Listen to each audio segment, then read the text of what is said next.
கரூர் விபத்தும் 4 நச்சு கேள்விகளும். நடிகராக இருந்து அரசியல்வாதியாக மாறிய விஜயின் பொதுக்கூட்டத்துக்கு போன 41 அப்பாவி உயிர்கள் பலியான அந்த கோரமான சம்பவத்துக்கு பிறகு ஏகப்பட்ட கேள்விகள் எழுப்பப்படுகிறது. இந்த கேள்விகள்ல இருக்கிற லாஜிக்கை நம்ம அரசாங்கம் கொஞ்சம் யோசிச்சிருக்கலாமே. கேள்வி நம்பர் 1, இப்பதான் வீரமா? ஏடிஜிபி அதிகாரியே கூலா ஒத்துக்கிறாரு 25,000 பேருக்கு வெறும் 500 போலீஸ் தான் போட்டோம்னு. அப்பேற்பட்ட கூட்டம் சேரும்னு அரசாங்கத்துக்கு நல்லாவே தெரியும். அப்புறம் ஏன் ஆரம்பத்துல அதிக போலீஸை அனுப்பல?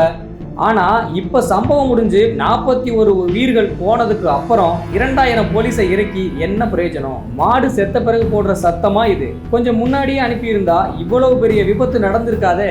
கேள்வி நம்பர் 2, எஸ்பியே எங்க? அவ்வளவு பெரிய அரசியல் கூட்டம் நடக்குது. சட்டம் ஒழுங்கை கண்காணிக்க வேண்டிய முக்கியமான அதிகாரி கரூர் மாவட்ட எஸ்பியே அந்த இடத்துல இல்ல. அவர் வேற வேலைக்கு போயிருந்தாரா இல்ல யாராவது போகக்கூடாதுன்னு அட்வைஸ் பண்ணாங்களான்னு தெரியலையே. கேள்வி நம்பர் 3, அறிக்கையை எழுதியாச்சு.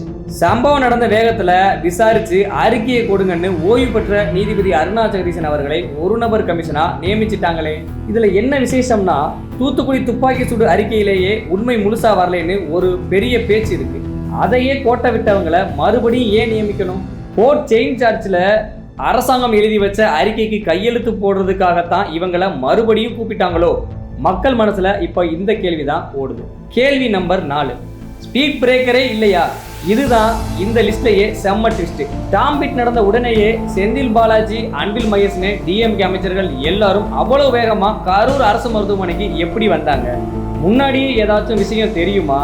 இல்லைனா புகைப்படம் எடுக்க அவ்வளவு வேகமா போனாங்களா?